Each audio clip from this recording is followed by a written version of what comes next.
ناصر البانی رحمہ اللہ تعالیٰ ایک دفعہ ہمارے ایک عالم تبلیغ میں نکلے ہوئے، تو تبلیغ جماعت میں کچھ سلفی لوگ بھی وقت گزارتے ہیں، ان کے ساتھ ایک سلفی عالم بھی، سلفی عالم نہیں، ایک عامی آدمی جو سلفی. تو ہمارے استاد تو فقہ حنفی کو فالو کرتے تھے، وہ امام کے پیچھے تلاوت نہیں کر رہے نا، سورہ فاتحہ نہیں پڑھ رہے، وہ سلفی نے ان کو پکڑ لیا. اس نے کہا بھائی حدیث میں آتا ہے کہ امام کے پیچھے قرات لازمی ہے، اور جو فاتحہ نہیں پڑھتا اس کی نماز نہیں ہوتی. تو انہوں نے پوچھا جہرن میں سرن میں؟ انہوں نے کہا جہرن ہو یا سرن ہو دونوں میں نماز پڑھنی، سورہ فاتحہ پڑھنی پڑے گی. پھر وہ حوالے البانی، پھر انہوں نے کہا ابو حنیفہ تو یہ کہتے ہیں. کہا بھائی ابو حنیفہ کا دور گیا، اب تو جو ہے نا کمپیوٹر پہ ساری حدیثیں نمبر لکھو آ جاتا ہے. اب آپ آج کے جو سلفی علماء ہیں ان کو فالو کرو، وہ کسی کی تقلید نہیں کرتے. پھر ناصر البانی رحمہ اللہ کا حوالہ دینے لگے، البانی یہ کہتے ہیں، البانی یہ کہتے ہیں. ہمارے استاد چونکہ عالم تھے، انہوں نے کتابیں پڑھی ہوئی تھی، البانی کو بھی، ناصر البانی رحمہ اللہ کو بھی پڑھا ہوا تھا. تو انہوں نے کہا البانی تو یہ کہتے ہیں کہ جہری نمازوں میں کم از کم نہیں پڑھی جائے گی. اچھا، انہوں نے حدیث پیش کی من کان لہ امام فقراۃ الامام لہ قراءۃ. حدیث میں آتا ہے کہ جس کا کوئی امام ہو تو امام کی قراءت مقتدی کے لیے کافی. اس نے چھوٹتے ہی کہہ دیا سلفی نے ضعیف. کیا یہ ضعیف؟ یعنی حنفی کی کوئی بھی دلیل ہوگی تو کیا ہوگی؟ تو ہمارے استاذ نے کہا کہ البانی نے اس کو صحیح کہا ہے. ٹھیک ہے نا، البانی نے کیا کہا ہے؟ صحیح کہا ہے. پھر میں نے خود بھی جا کے حوالہ چیک کیا، واقعی البانی نے اس حدیث کو صحیح کہا ہے، جس کو آج تک اہل حدیث ضعیف کہتے تھے. حدیث کے الفاظ ہیں جس کا امام ہو مقتدی کی، امام کی قرات مقتدی کے لیے کافی ہے.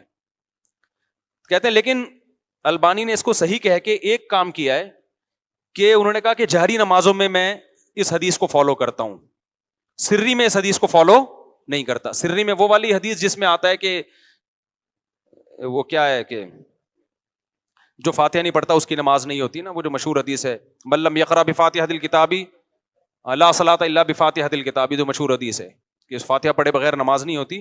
تو انہوں نے کہا کہ میں نے اس کو، البانی کا یہ رائے ہے کہ یہ سری نمازوں کے بارے میں، اور جہری کے بارے میں یہ والی حدیث ہے جس کا امام ہو مقتدی کی قرات امام کے لیے کافی.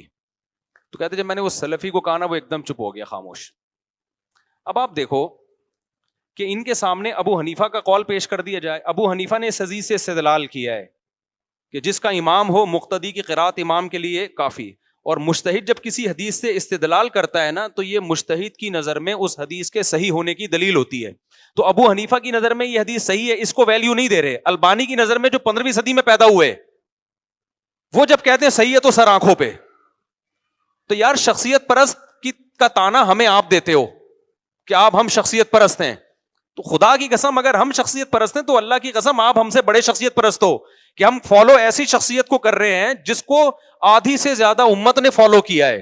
اور آپ ایسے لوگوں کو فالو کر رہے ہو جو 15ویں صدی میں پیدا ہوئے ہیں، اور 1% امت بھی ان کو فالو نہیں کر رہی.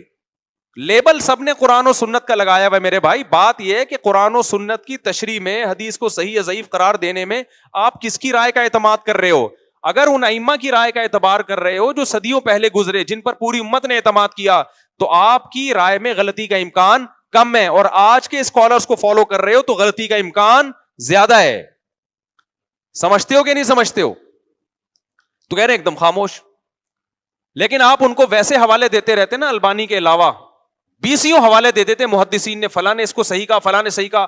ان حوالوں کی ان کی نظر میں کوئی ویلیو نہیں. البانی کا نام لے لو تو مان لیا ایک دم فوراً.